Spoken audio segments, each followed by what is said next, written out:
नमस्कार साथियों, कैसे हो आप सभी। भाई, जो इंग्लिश की शिक्षण विधियों वाले अपने टॉपिक चल रहे हैं उसमें एक टॉपिक है अपना CLT, कम्युनिकेटिव लैंग्वेज टीचिंग। यह बहुत ही इंपॉर्टेंट टॉपिक है भाई। किताबों से अगर अपन पढ़ेंगे तो शायद ये समझ में नहीं आता।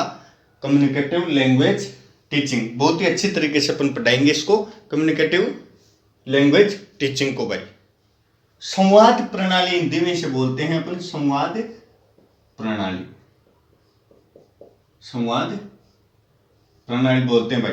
इसमें से कई प्रश्न पूछे गए हैं। Communicative approach to teaching English. भाई, ये अपन रीट में communicative approach to teaching English के नाम से जानते हैं रीट वाले विद्यार्थी, और वैसे कम्युनिकेटिव लैंग्वेज टीचिंग CLT है। इसे अपन संवाद प्रणाली बोलते हैं, संवाद प्रणाली। भाई, समझने का तात्पर्य यह है कि जो कम्युनिकेटिव लैंग्वेज टीचिंग CLT है वो क्या है? संवाद प्रणाली है, आपस में संवाद करना। एक भाषा वो कहलाती है जो बातचीत की भाषा हो। अगर बातचीत की भाषा न होगी, आप ग्रामर पढ़ लोगे, ग्रामर पढ़ ली, आप रट लिए किसी चीज को, तो वो लाभदायक नहीं है। अगर आप उसको दैनिक जीवन में बोलचाल की भाषा में, आम भाषा में, संवाद प्रणाली में नहीं उसको उतारोगे तो वो कोई भाषा काम की नहीं है। समझने वाली बात है। बात करते हैं started in communicative language CLT started in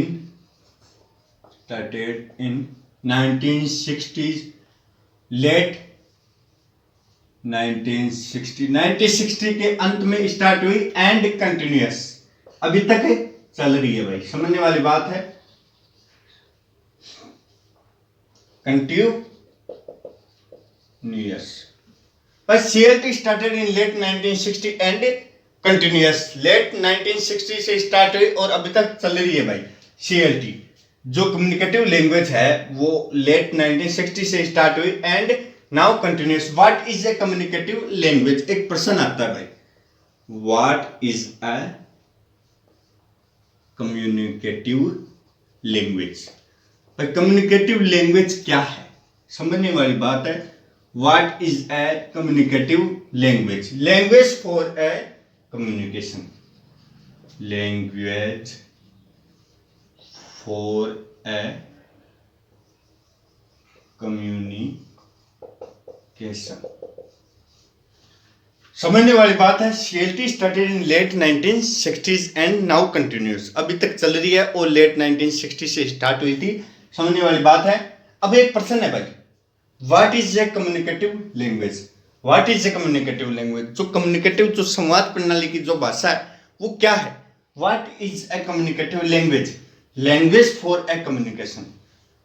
भाई, ऐसी भाषा, ऐसी लैंग्वेज जो कम्युनिकेशन, जो संवाद के लिए है, वही कम्युनिकेटिव लैंग्वेज है। देखिए, सब समझ में आ गया इस प्रश्न से। What is a communicative language? What is a communicative language? एक कम्युनिकेटिव लैंग्वेज क्या है?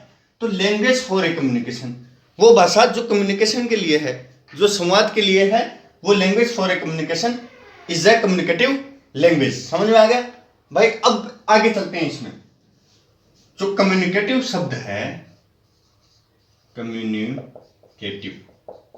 कम्युनिकेटिव जो शब्द है वो लैटिन भाषा के शब्द कम्युनिस्ट से लिया गया है। लैटिन भाषा का अपना शब्द है कम्युनिस्ट।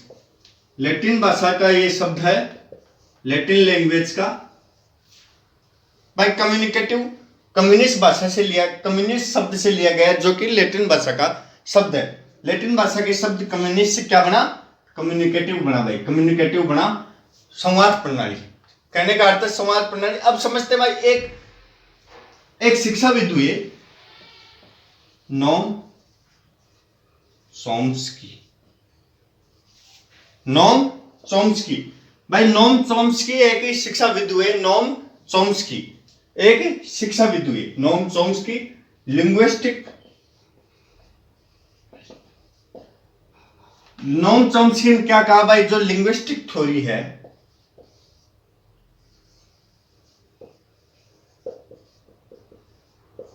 लिंग्विस्टिक जो थ्योरी है, भाषाई जो सिद्धांत है, उन्होंने इस चीज को नकार दिया। भाई, समझने वाली बात है। विस्तार पूर्वक से समझाऊंगा। नोम चॉम्स्की एक शिक्षाविद थे। क्या कहा इन्होंने? Linguistic theory. एक लिंग्विस्टिक थ्योरी का अर्थ होता है भाषाई सिद्धांत। पर किसी भाषा को सीखने के लिए ग्रामर, उसका पठित इतिहास पढ़ना जरूरी है? ये नहीं, इस चीज को इन्होंने नकार दिया। भाई किसी भी भाषा को सीखने के लिए उसका पठित लिखित इतिहास पढ़ने की और उसके ग्रामर वगैरह याद करने की जरूरत नहीं है। नोम चॉम्स्की ने इस थ्योरी को, लिंग्विस्टिक थ्योरी है, इसको नकार दिया और लिंग्विस्टिक कॉम्पिटेंस, लिंग्विस्ट कॉम्पिटेंस, भाई लिंग्विस्टिक कॉम्पिटेंस भाषाई दक्षता, भाषाई दक्षता को इन्होंने अपनाया, भाषाई दक्षता को अपनाया इन्होंने। भाई समझने वाली बात है। नोम चॉम्स्की थे, एक शिक्षाविद थे, जो लिंग्विस्टिक थ्योरी सिद्धांत है, भाषाई सिद्धांत, उसको नकारते हुए कहा कि भाई लिंग्विस्टिक कॉम्पिटेंस, भाषाई दक्षता होनी चाहिए। भाषा सीखने के लिए कोई सिद्धांत, कोई आप उसका थ्योरी, उसकी रिटन थ्योरी, उसकी ग्रामर ये पढ़ने की जरूरत नहीं है। भाषाई दक्षता होनी आवश्यक है, भाषा के टच में आने की जरूरत है।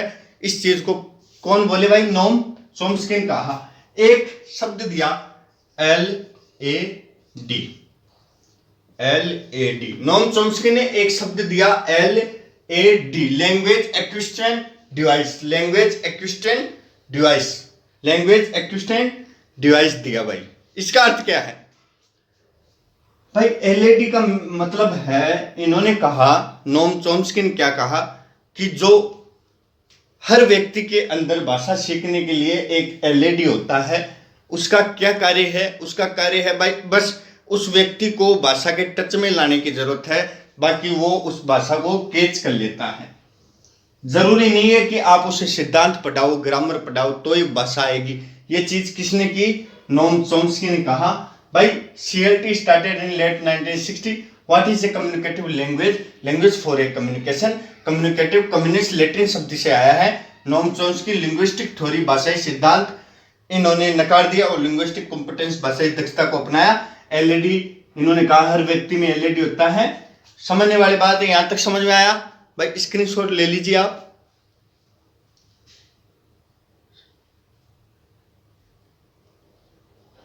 आगे देखते हैं। कम्युनिकेशन करने की जो स्किल होती है, कम्युनिकेटिव एबिलिटी होती है, जो कम्युनिकेटिव दक्षता होती है, जो संवाद प्रणाली होती है, वो क्या बोलती है? In English involve 4 skills. उसमें 4 स्किल्स की जरूरत है। 4 स्किल्स कौन कौन सी? समझने वाली बात है।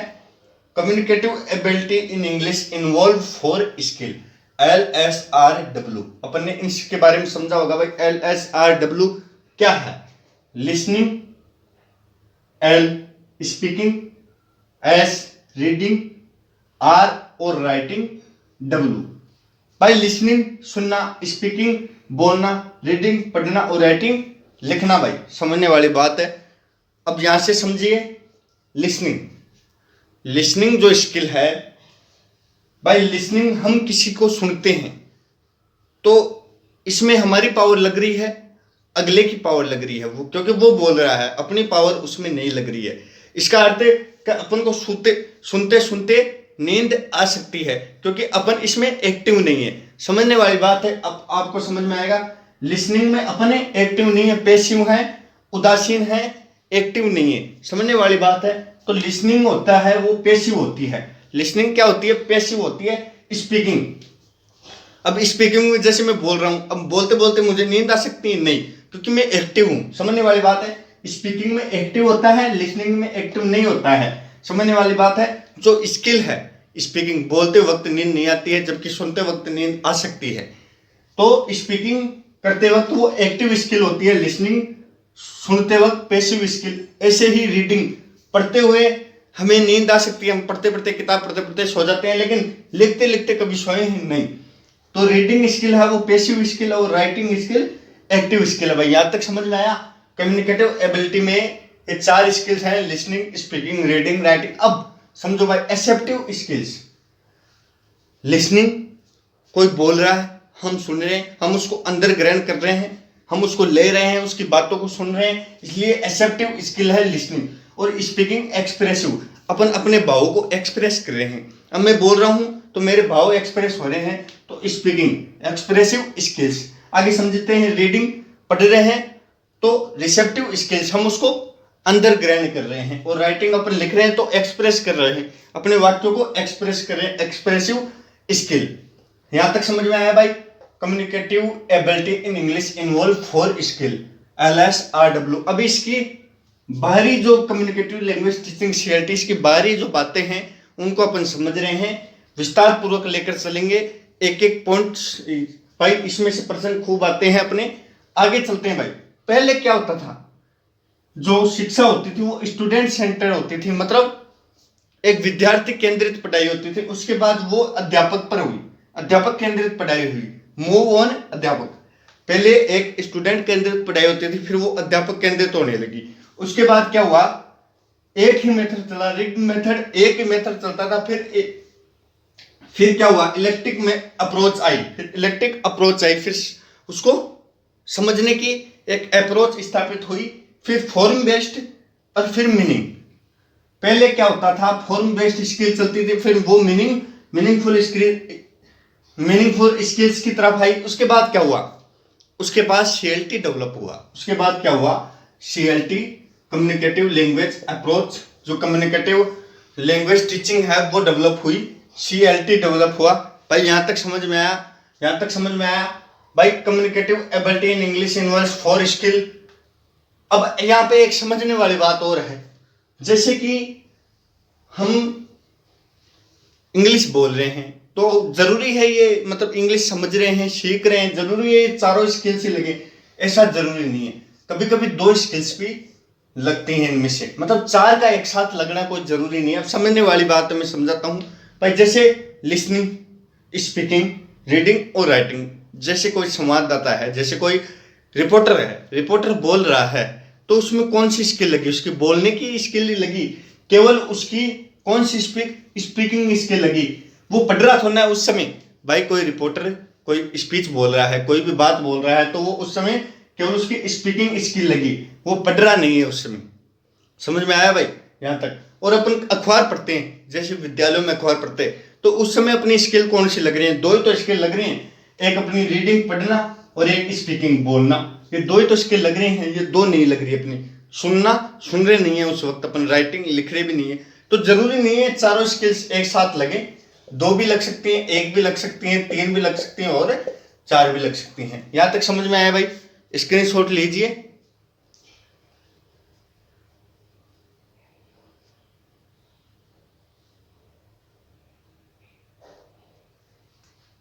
अगले वीडियो में देखेंगे भाई कम्युनिकेटिव CLT। अपने 1-2 क्लासों में ये पूरा होगा, अभी चलने वाला है ये टॉपिक, बहुत इंपॉर्टेंट टॉपिक है। आप वीडियो को शेयर कीजिए, जिस भी भाई को कुछ समझ में नहीं आती है भाई इंग्लिश, उसको शेयर कीजिए। गारंटी है भाई आपको समझ में आया होगा। और चैनल को जरूर सब्सक्राइब कीजिए। जब तक के लिए जय हिंद, जय भारत।